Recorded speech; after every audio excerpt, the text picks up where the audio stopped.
now. Hello, everyone. Jose J. Garcia with Garcia Mobile Home University. My guest for today is a former Marine, professional speaker, elite performer, motivator, and an awesome mom.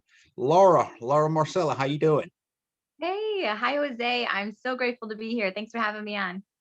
Absolutely. Before we get started, thank you for your services. I know I mentioned you were a Marine, so we're pleased with that. For those that don't know, you tell us about you. Sure. Yeah. So I was in the Marine Corps for 4 years on active duty. And when I got out, I was really interested in finding something that gave me another sense of meaning and purpose that I had in the military. And it took me a few years to figure it out.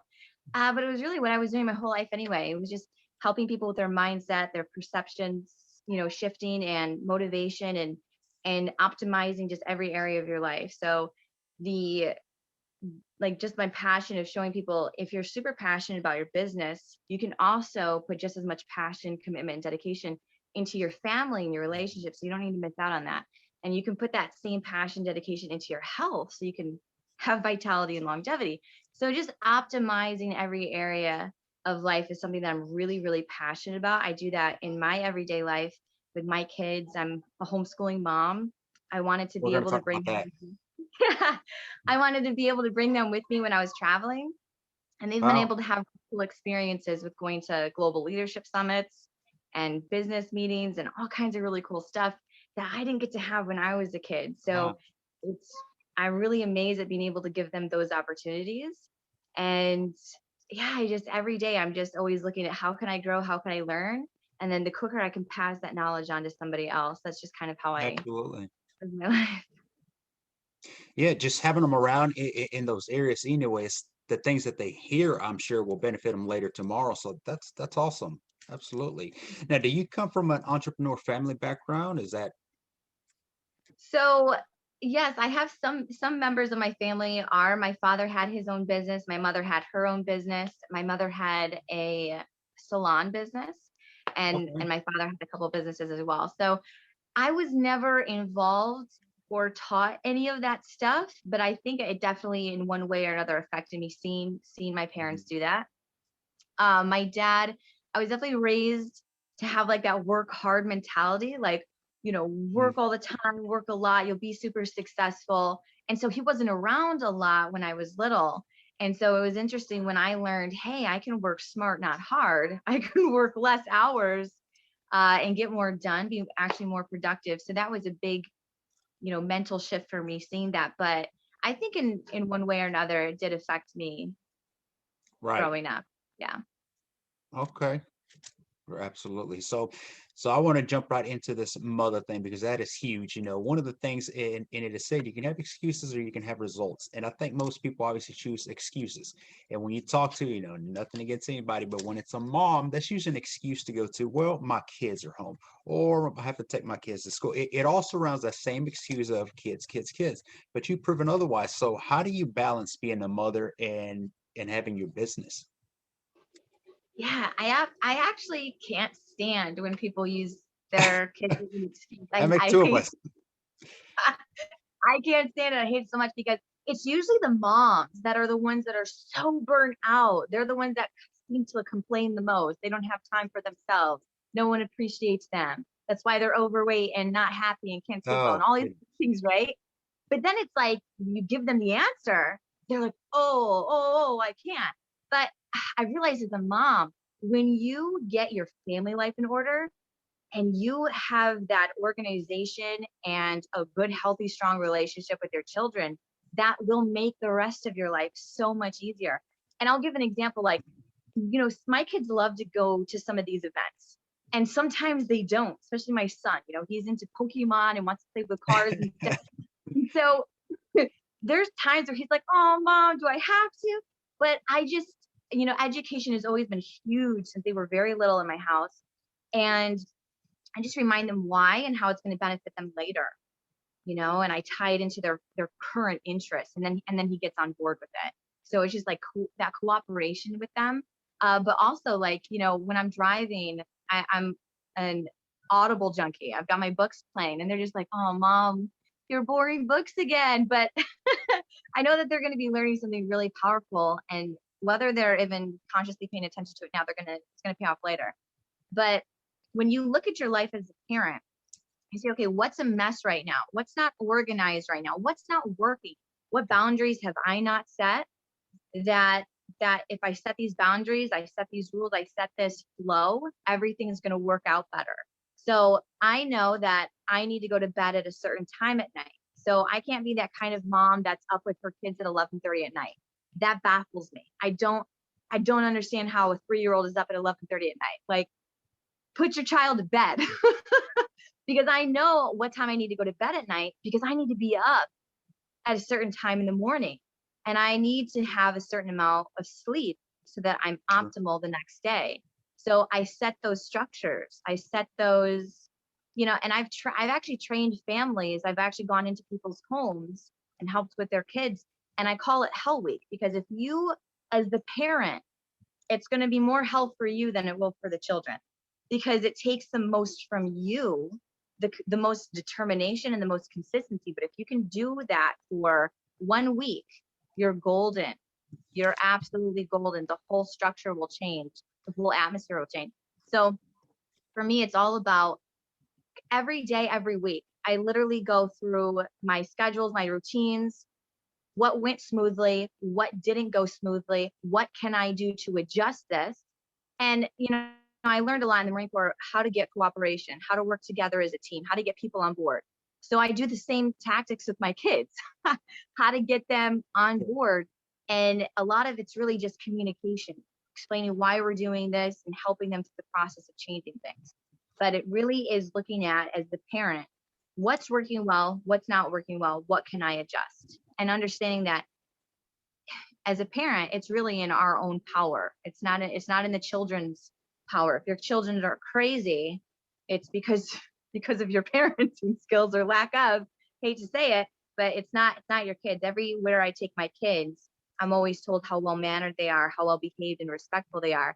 And that's because I've personally poured so much into them to be that way. So it takes a lot of work, but it's so worth it, because it's made the rest of my life so much easier.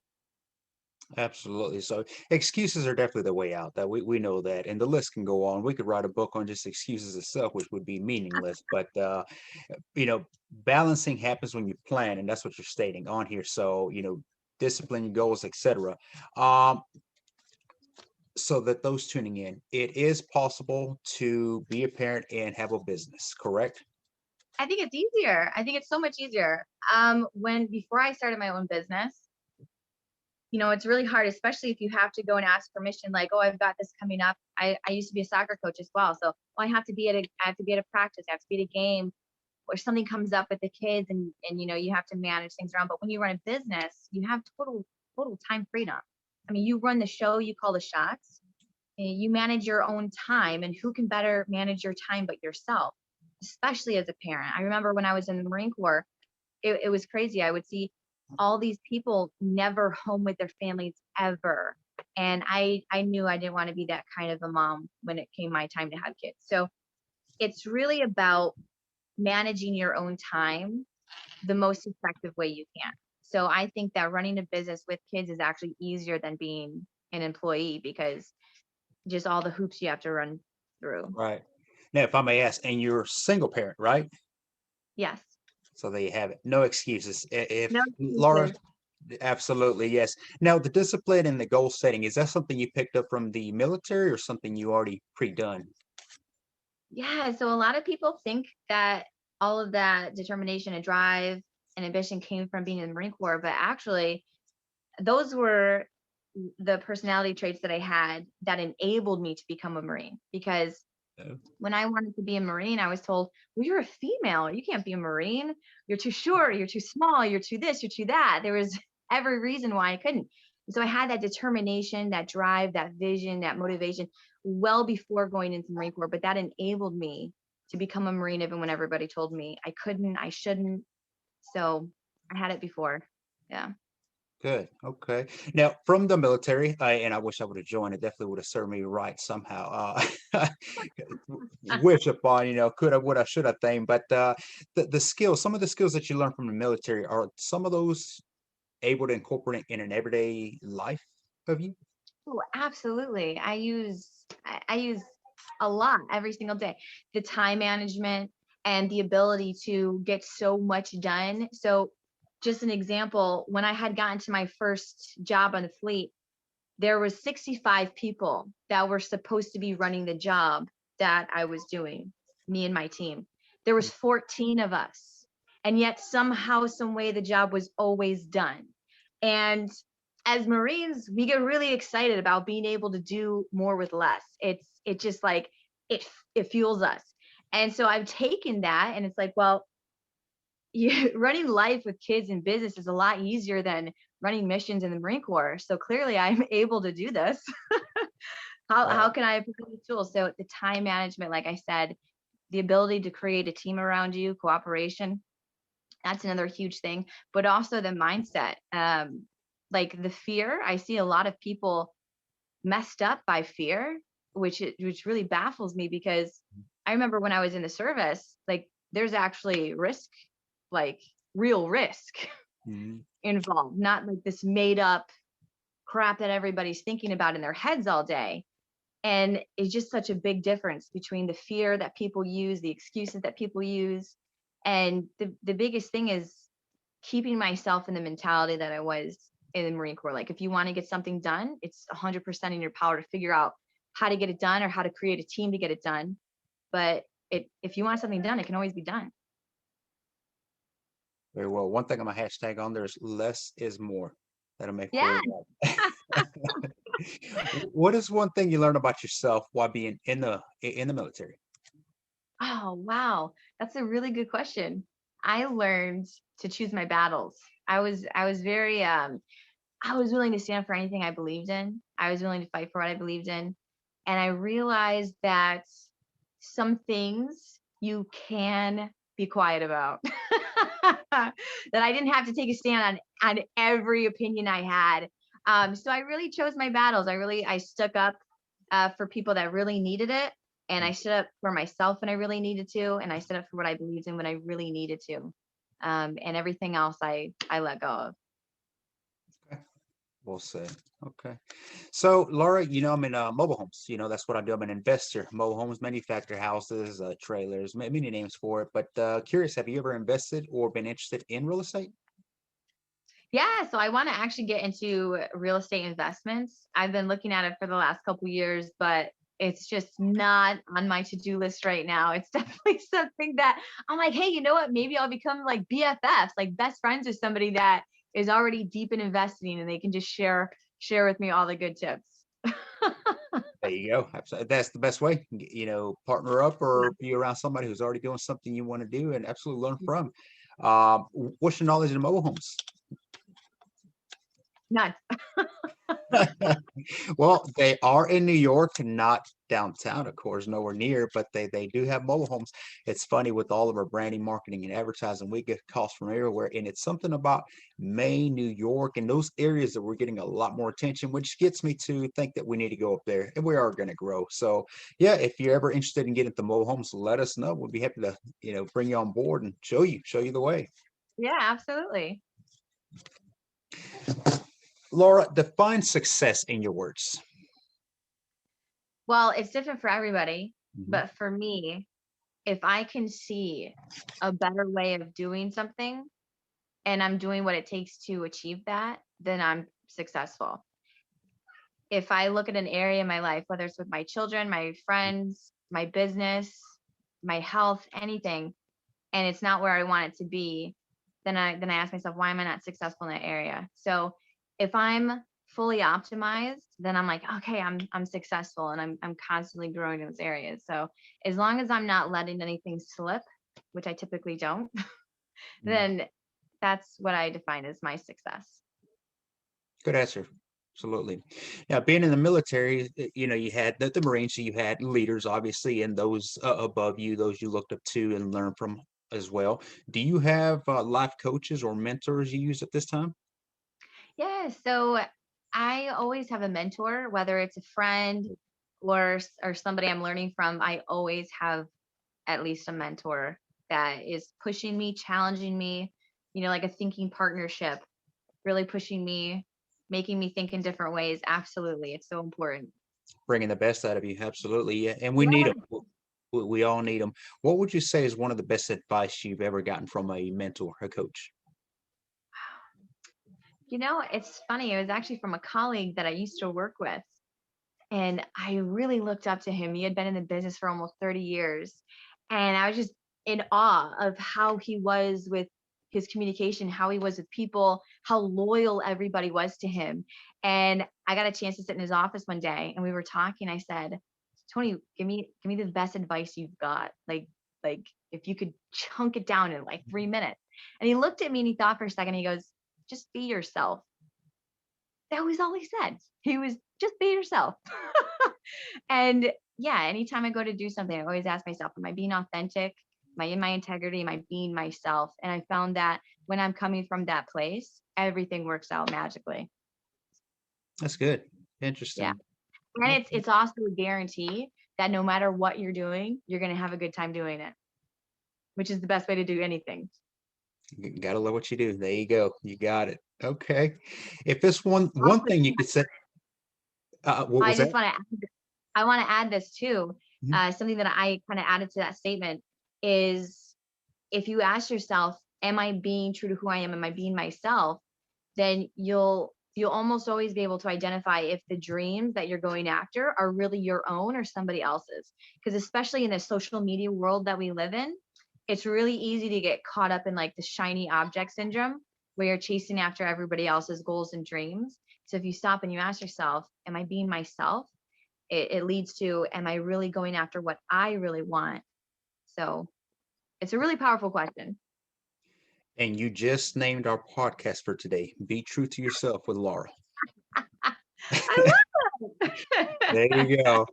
Now, if one thing you could say to somebody trying to get started, hesitant, because there's many of those that are on the sideline ready to go. They just need that extra push, that boost, if you will. What's one thing you would say to them to get them motivated, get them started? That when you want something better for yourself, you have a vision, you have some kind of a goal that's just naturally set within you. Just go after that. Just listen to that. Whether it's a pull or a push or some kind of energy. A lot of times people are calling this movement energy. They're calling it anxiety and then they try and hide from it. But use that energy to go towards it. Just take one step towards your goal, one thought towards it. And honestly, if you identify yourself with the goal, the end result, then nothing can ever get in your way. Nothing can ever stop you. So identify yourself with the achievement of that goal. And if I can, I'll give a really cool example is when I was 16, 17 years old, if you met me, everybody knew that I was going to be a Marine. That was the first thing that would come out of my mouth. And my grandmother asked me, she goes, well, Laura, why don't you tell people that you want to be Marine or that you're going to try to be Marine? And I was like, why would I do that? And she said, because what if you try it and you fail? And I laughed. And I said, wow, you don't see what's inside me. That's okay. People don't need to see what you know. You just have to identify with it. I was so identified with the value system, honor, courage, commitment, standing up for what you believe in, willing to fight for it. I was so identified with the achievement of that goal that I earned that title. So whatever your goal is, identify yourself. What does that achievement mean to who you are as a person? And it's already yours. For those of you tuning in, Laura didn't mention motivator, but this is why I listed motivator on here as part of her. So there you have it. Last question for you. Your biggest goal for 2021. Woo! That's a good question. All of my goals I think are big. My biggest one. Ah, Well, they all need to be big, that's for sure. They need to scare you to the least. they are a goal that scares me. Let's see. Man, you're pushing me, Jose. You're pushing me. Ah, I don't know. I would have to say my biggest goal that I actually tried last year was to get. I have two ones. I was trying to get my daughter to start her own business, and whew, that is it takes a lot. It takes a lot. She's 10. She wants to have her own business. That did not take off last year. So back on the map this year. But you know what? My biggest goal that I have, and I don't know how this is going to sound to everybody, but I want to do a 40-day water only fast. And I've done 7 days. I just finished an 8-day water only fast. But that is my biggest goal. And a little scary. I've never done it so long, but it's a lot of spiritual meaning behind it. But 40-day water only fast is, I would say, the goal that carries the absolute most meaning for me. Interesting. Keep me updated on this. I'm definitely intrigued by that. Yeah, it's Okay. different. Absolutely. All right. I'm sure there's going to be people wanting to connect with you. Hear some more of this amazing motivation. So, how can they connect with you? Yeah, absolutely. You can find me on Facebook, on Instagram, or easier, you can go to my website, lauramarsala.com, and there's a contact page there that you guys can get in touch with me on there. Absolutely. And I'm going to link these sites also to the podcast here. So, anybody that does want to connect with her, just click on that and you'll be connected with the Laura. Laura, we thank you for joining us today. Absolutely, Jose. Thanks so much for having me. It's been an honor. Don't go nowhere. I got one more question for you. Thank you.